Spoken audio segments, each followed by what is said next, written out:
Thanks very much for staying with us. Time now for Eye on Africa with me, Georgia Calvin-Smith. Tonight, the cutting of power transmission from Nigeria to Niger puts pressure on the country as regional defence chiefs meet to work out the next steps in the response to last week's ousting of Niger's democratically elected president. Also, after the recent end of a 3-year goods ban, Beninese traders who've long relied on customers from neighbouring Nigeria are still waiting for business to pick up. And thousands of French-speaking athletes are in Kinshasa for the Francophonie Games. We hear from one of the sportswomen serving up talent and advice for rising table tennis stars. But first, in tonight's bulletin, Nigeria has cut the power supply to Niger, and foreign nationals have been lining up to be evacuated from the country in the wake of last week's coup. Defence chiefs from regional group ECOWAS met in Abuja on Wednesday to discuss a response to the ousting of democratically elected President Mohamed Bazoum. They've raised the possibility of military intervention, but say that it would be a last resort. Robert Stecker with more. Piling the pressure on Niger's coup leaders, ECOWAS military chiefs said they still favored a diplomatic resolution to the crisis, but warned all options, including military, remained on the table. If we can avoid a peaceful restoration of constitutional law in the country, so begin, that is our preferred option. But we have to prepare for all eventualities, that last resort, that is planning for a possible intervention to restore constitutional order. ECOWAS military leaders were meeting in Nigeria's capital on Wednesday, while the bloc also sent a delegation to Niamey to negotiate with the putschists. Nigeria, meanwhile, cut off electricity supplies to Niger as a result of economic sanctions announced on Sunday. The regional powerhouse and current chair of ECOWAS, which shares some 1,600 kilometers of border with Niger, has paid particular attention to the crisis. It fears the latest coup could lead to a widespread influx of refugees and see jihadist violence spill over into its territory. The political instability in Niger is a source of grave concern for us all.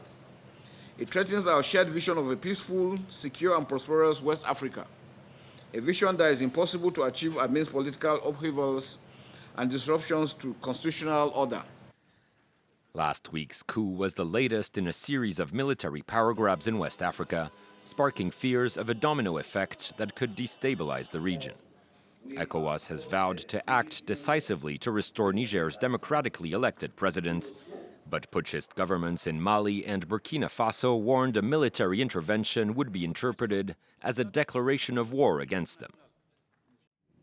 Former Ivorian President Henri Konan Bédié has died aged 89. He reportedly passed away after falling ill on Tuesday. Bédié was the president of the Democratic Party of Ivory Coast and ran the country between 93 and 99 before being ousted in a coup. And hundreds of Nigerians, furious about the rising cost of living, have protested in cities around the country. Part of that is down to the fallout from the scrapping of a fuel subsidy that President Bola Tinubu has insisted benefited mainly the rich and came at an unsustainable cost to the government.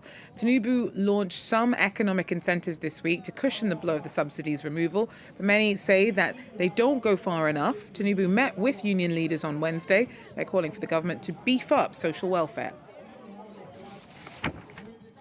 And Beninese traders who have long relied on customers from neighbouring Nigeria are still waiting for business to pick up as diplomatic relations improve. A 3-year goods ban finally ended in June. But though cross-border trade can happen again, the impact of the suspension is proving hard to shift.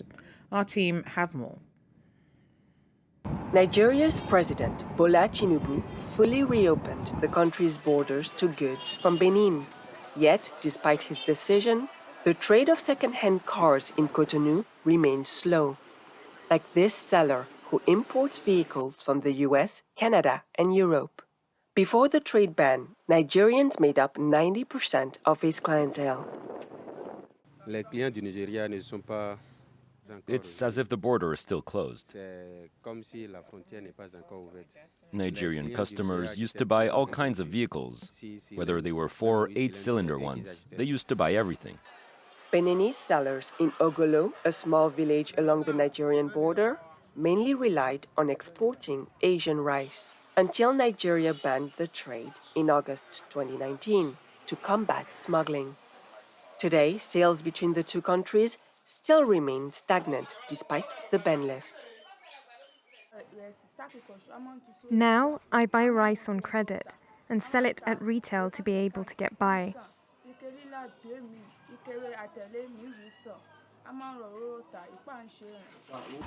Resuming the free movement of all goods was expected to help boost Benin's economy, which still relies heavily on Nigeria.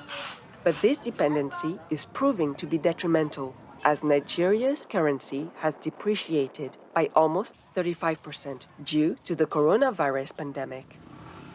The problem for us in Benin is that even our local products, such as cassava, gari, and other staples, and even locally produced rice, that were accepted for trade within ECOWAS countries, cannot be sold in Nigeria anymore. This is concerning for the Beninese economy.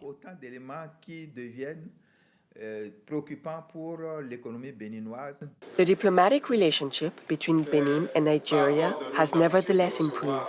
The two presidents, Patrice Talon and Bola Tinubu, have pledged to work on restoring economic cooperation between the two countries.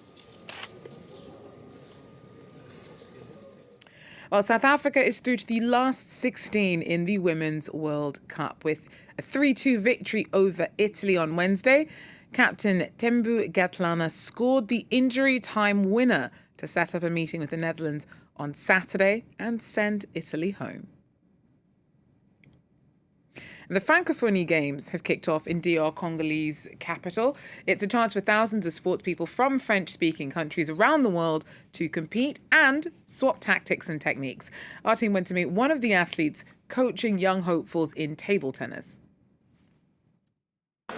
With laser-sharp focus, table tennis ace Suma practices his shots. He has his sights set on medaling at the Francophonie Games, currently in full swing in DR Congo.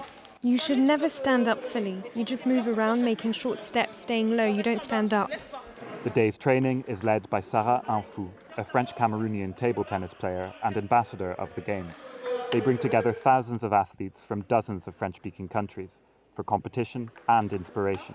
Over the 2 hours of today's coaching, all advice can reliably be considered good advice. She noticed that I didn't flex enough. She's really helped me. I'm really happy with her. These are essential training tips. Once we're at home, we're going to keep working on this so that the kids can improve. We're delighted with Sarah. We thank her 1,000 times over. Sarah Anfou is used to high-level competition. She's competed in the Olympics twice. Sessions like this give her a chance to connect with younger athletes.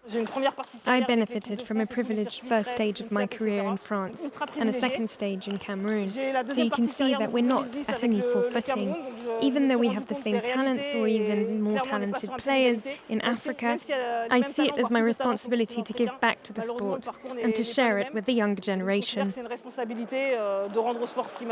She also donates sports equipment and clothing to the up-and-coming players.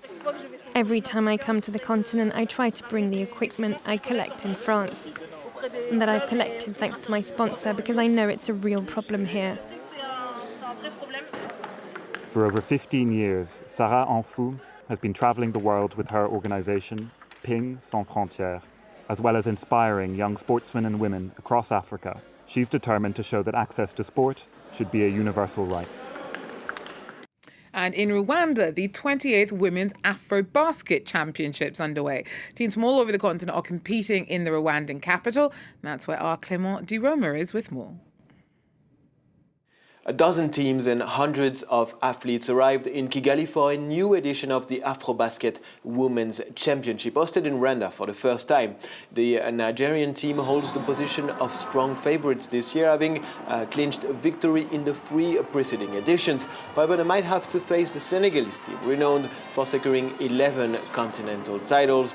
For the International Basketball Federation, this year's championship is important as it occurs a year ahead of the 2024 Olympic Games, a stage where African women basketball players have historically been underrepresented. Le basket masculin est plus évolué que le basket féminin. Donc, Men's basketball is more evolved than women's. So today the fight of all federations is to try to boost women's basketball.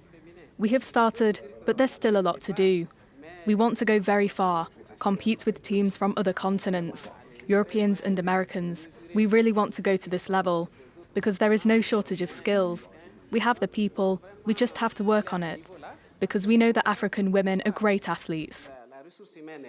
Rwanda has invested massively in sports infrastructure, pouring in $300 million since 2018.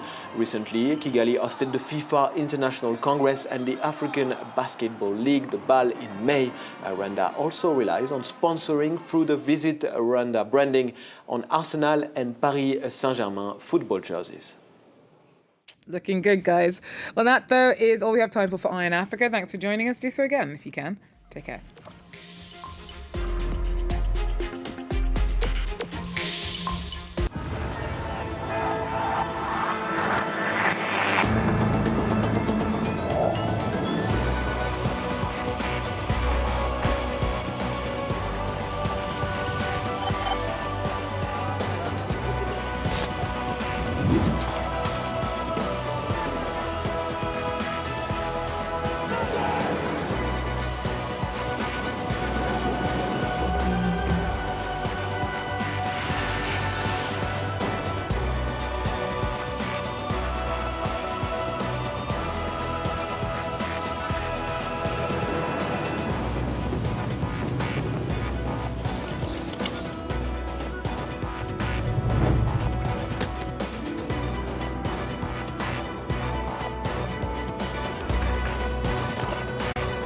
France 24, your window on the world.